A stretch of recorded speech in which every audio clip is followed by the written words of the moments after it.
bersamamu.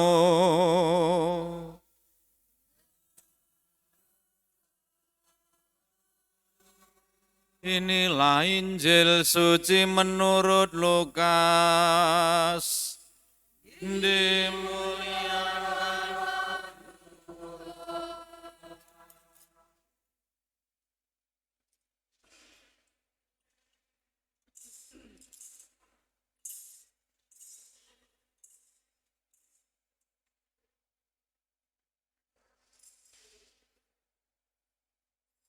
Beberapa waktu sesudah kedatangan malaikat Gabriel, berangkatlah Maria dan bergegas menuju sebuah kota di pegunungan Yehuda.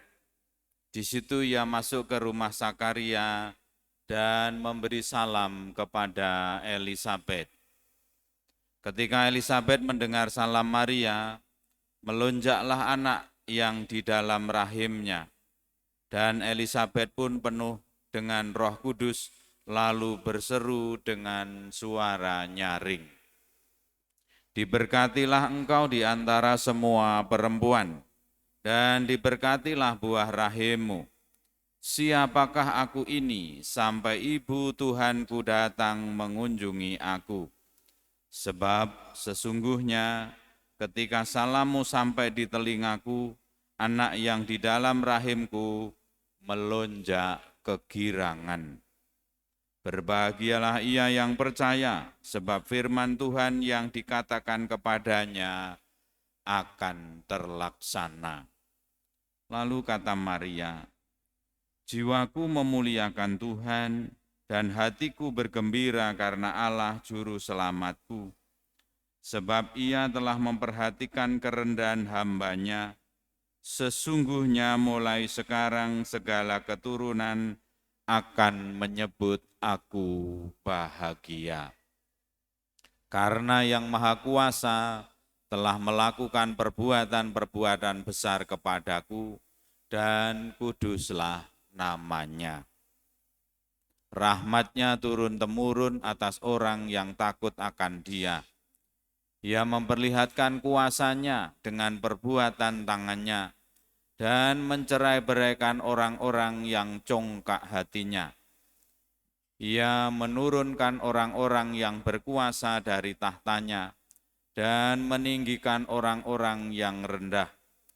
Ia melimpahkan segala yang baik kepada orang yang lapar dan menyuruh orang yang kaya pergi dengan tangan hampa. Ia menolong Israel hamba-Nya karena ia mengingat rahmat-Nya seperti yang dijanjikannya kepada nenek moyang kita, kepada Abraham dan keturunannya untuk selama-lamanya. Kira-kira 3 bulan lamanya Maria tinggal bersama dengan Elisabet, lalu pulang ke rumahnya.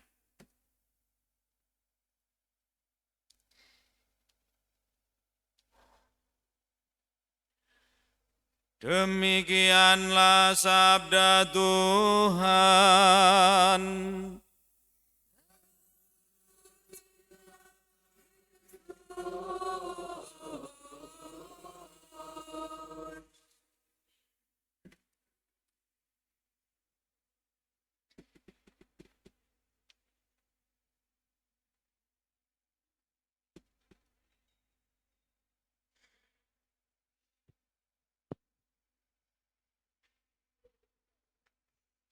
Bapak, Ibu, saudara-saudari yang terkasih, ini semakin istimewa, yang ke gereja semakin sedikit. Banyak bangku yang kosong. Semoga hatimu juga tidak semakin kecil, karena kita merayakan yang istimewa, yaitu merayakan Bunda Maria diangkat ke surga. Dogma itu dikeluarkan tanggal 1 November 1950 oleh Paus Pius ke-12 dengan konstitusi dogmatis yang berjudul Allah itu sangat murah hati. Inilah judulnya. Lalu dengan dogma ini lalu Bunda Maria diberi penghargaan, diangkat ke surga jiwa raganya. Apa yang mau diungkapkan di balik itu? Yang pertama, Bunda Maria memperoleh anugerah keselamatan secara istimewa dan khas. Khasnya apa? Istimewanya apa?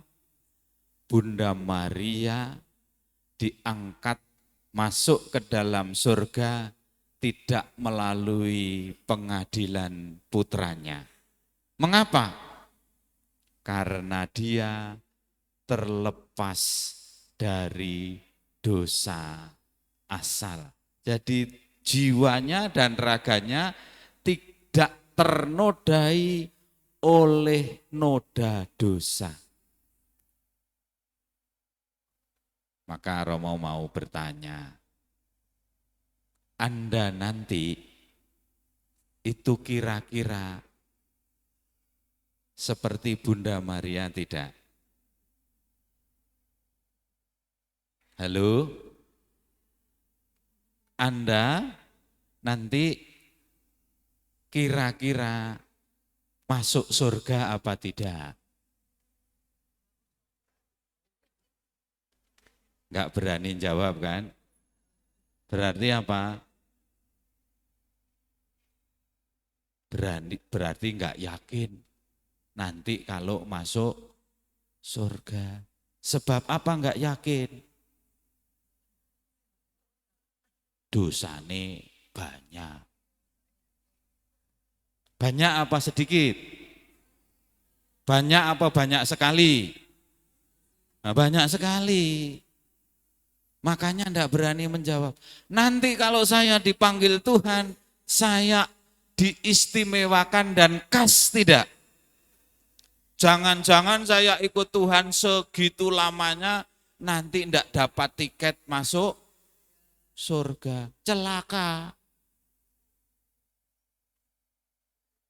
Masuk surga apa masuk neraka besok? Yakin? Modalmu apa? Mek guru percaya? Enggak diikutkan, enggak dihitung oleh Tuhan. Kalau Anda nanti diadili Tuhan, lalu mengatakan, saya percaya sama Tuhan. Apa yang kamu perbuat? Saya berdoa, rosario saya sampai merotoli. Enggak dihitung. Yang dihitung apa? Yang dihitung apa, Pak? Ini tekniknya umat sekarang itu begitu. Kalau ditanya menunduk aja itu gitu. Ini umat yang telo yang ini gitu. Nah, apa yang harus dimiliki supaya orang lalu mempunyai keistimewaan di hadapan Allah?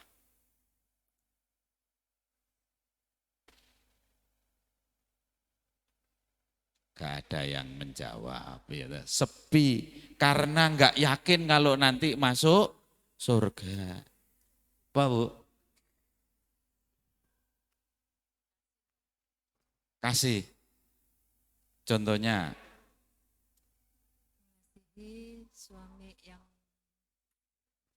Mengasihi suami yang nganyelke. Begitu kira-kira. Oh, contoh ya, contoh yang konkret ya. Saudara kalau tahapannya masih mengasihi pada suaminya saja, termasuk istimewa tidak?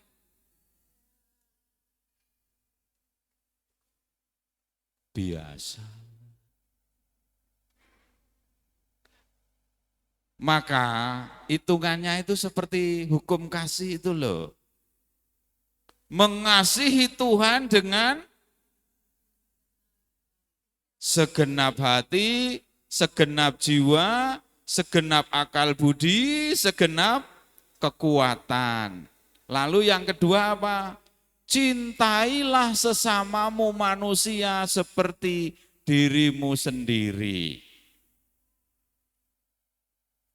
Beberapa bulan yang lalu saya tanya, Isau mencintai sesama seperti dirinya sendiri berat.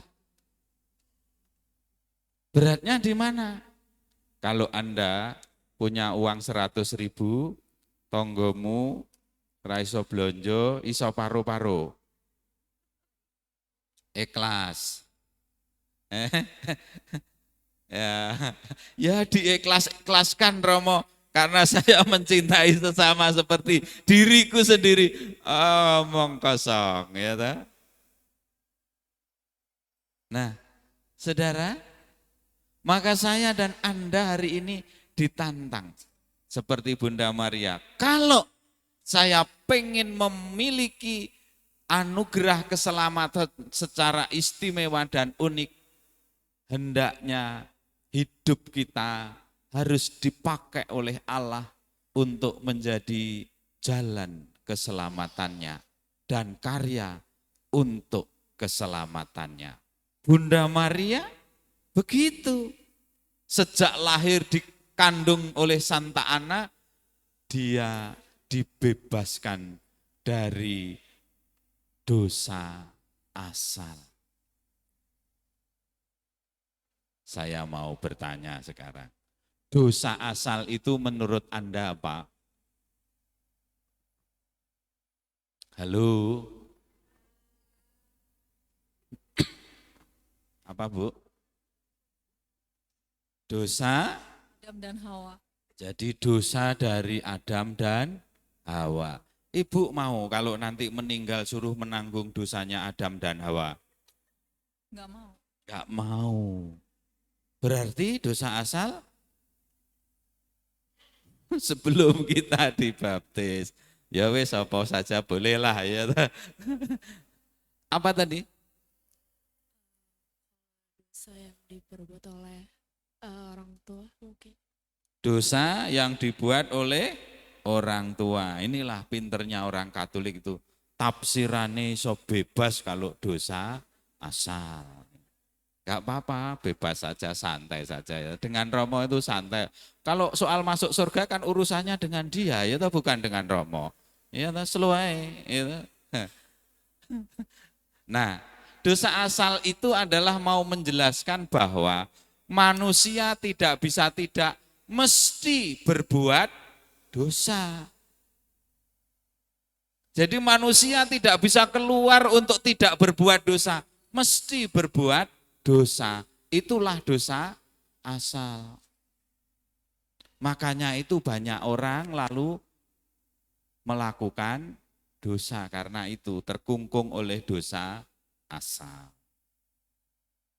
Bunda Maria tidak, makanya tubuhnya layak untuk hidup di dalam surga. Anda nanti layak enggak?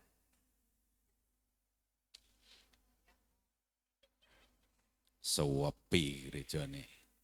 Padahal orangnya banyak loh ya. Nah saudara, maka hari ini di bagian yang pertama saya dan Anda diingatkan bahwa Bunda Maria memperoleh keselamatan dengan istimewa dan unik. Tidak ada di dunia yang seperti Bunda Maria. Yang kedua, Bunda Maria dirumuskan diangkat ke surga.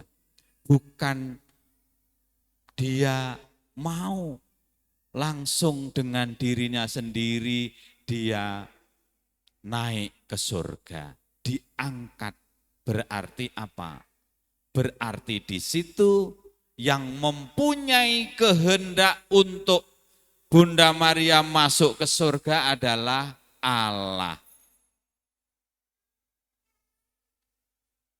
Pertanyaannya adalah, kalau nanti kita, saya dan Anda, itu kira-kira Anda dan saya itu kalau nanti masuk surga itu keinginan Anda atau keinginan Allah? Apa Bu Karolin? Ojo banter-banter lek guyu, jawabe sing banter ya ta.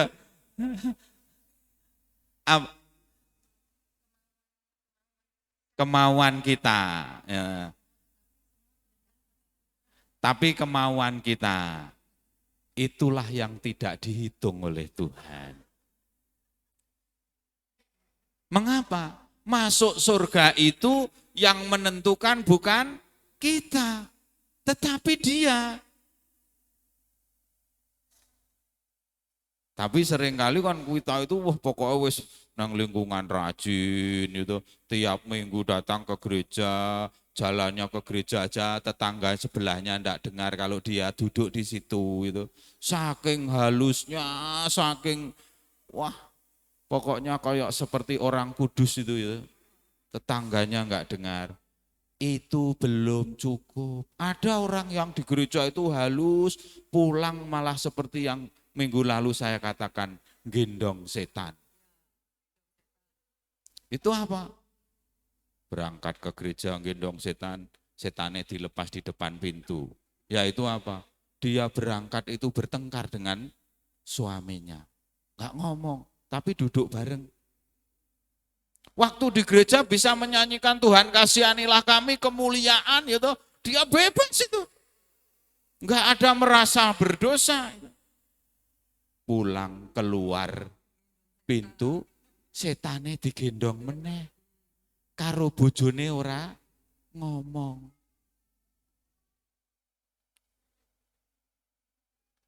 Ada enggak yang seperti ini? Di sini tidak ada.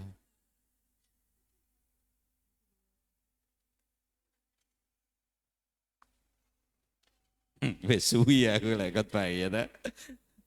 Saudara, ini yang harus menjadi perhatian kita. Bunda Maria diangkat ke surga.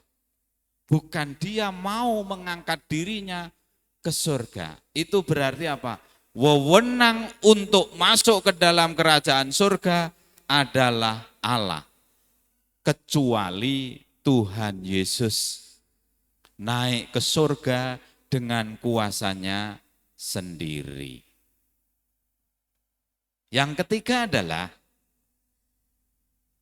dengan Bunda Maria diangkat jiwa raganya, mau menunjukkan bahwa dalam kehidupan ini ada yang namanya akhir zaman dan ada akhir zaman atau hari kiamat dan ada keselamatan.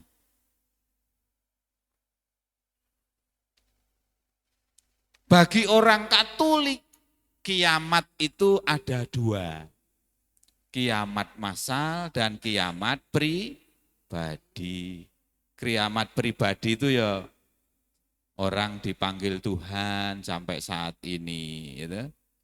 Sendiri-sendiri, enggak bareng-bareng. Boleh bareng-bareng yang nangis banyak. Misalnya yang putih-putih begitu dipanggil bareng. Gitu. Wah, iso tetangganya menangis semua, lingkungannya sedih semua, karena apa? Wah, matinya bareng, kiamate bareng. Gitu. Mau? Kalau mau tak doakan sekarang.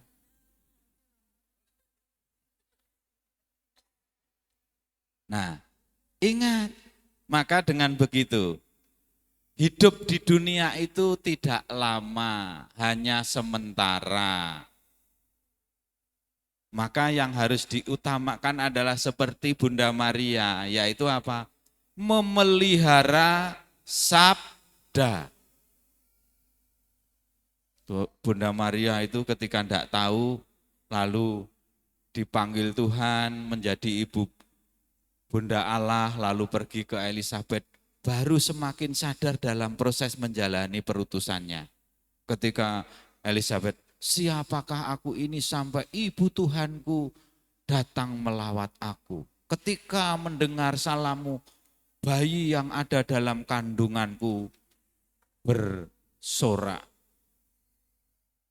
gembira di dalam rahimnya. Nah, itu yang dipelihara Bunda Maria, menangkap sabda. Sekarang saya mau bertanya, antara umat ini, siapa yang punya kitab suci? Halo? Banyak. Siapa yang rajin membaca kitab suci? Bisa dihitung. Kitab sucimu kamu apakan? Dijadikan jimat. Rusaknya kitab suci kamu baca atau dimakan ngengat? Ngengat. Gitu. Tapi mengaku Katolik. Gitu. Wah, hebat loh ini. Padahal di dalam konteks kehidupan kita, kalau Anda pengen kenal Tuhan, bacalah kitab suci. Kalau Anda tidak pernah membaca kitab suci, berarti Anda tidak kenal Tuhan. Apalagi memelihara sabda untuk menjadi nilai dalam kehidupan. Enggak bisa. Maka punya kitab suci bukan untuk disimpan, tapi punya kitab suci untuk dibaca supaya hati kita bisa memelihara sabda itu. Sehingga kita kenal benar apa yang dikehendaki oleh Allah. Bunda Maria adalah contoh orang yang dalam hidupnya memelihara sabda sehingga dia tahu apa yang dikehendaki Allah. Bapak, Ibu, saudara-saudari, kita diingatkan bahwa kita ini akan menghadapi akhir zaman. Kalau umurnya sudah 60, kira-kira ditambah lagi berapa? 10 gitu. Jadi kurang 10 tahun. Gitu. Tuhan memanggil. Tapi kan hitungannya bukan begitu. Gitu. Hitungannya adalah Tuhan berkehendak maka dia mengambil. Kalau mengambil, Tuhan itu tidak memberitahu dulu. Tidak, lalu besok kamu tak panggil ya. Besok kamu meninggal. Enggak begitu kan? Enggak. Mau orang itu gagah, ganteng, cantiknya tidak umum itu. Bedaknya itu lapis 7 gitu. Sampai lalat aja nempel di pipinya kepleset gitu. Ketika dipanggil, panggil aja. Karena apa? Tuhan berkehendak. Kiamat berlaku bagi orang itu. Bapak Ibu, Anda siap menghadapi kiamat? Siap? Kelihatan berat. Gitu. Sebab apa? Tadi itu loh. Gitu. Mengapa orang tidak siap? Karena tidak pernah membaca kitab suci sehingga tidak kenal Tuhan. Maka saudara, saya dan Anda hari ini diingatkan terus-menerus oleh gereja untuk menjadi orang Katolik yang memiliki keistimewaan di hadapan Tuhan. Pakailah keistimewaan itu untuk menyiapkan diri. Apabila kelak kita menghadapi hari kiamat, saya siap dan saya masuk ke dalam kerajaan surga. Semoga sabdanya menjadi inspirasi untuk kita menjalani hidup ini. Tuhan memberkati. Amin. Mari kita bangkit berdiri.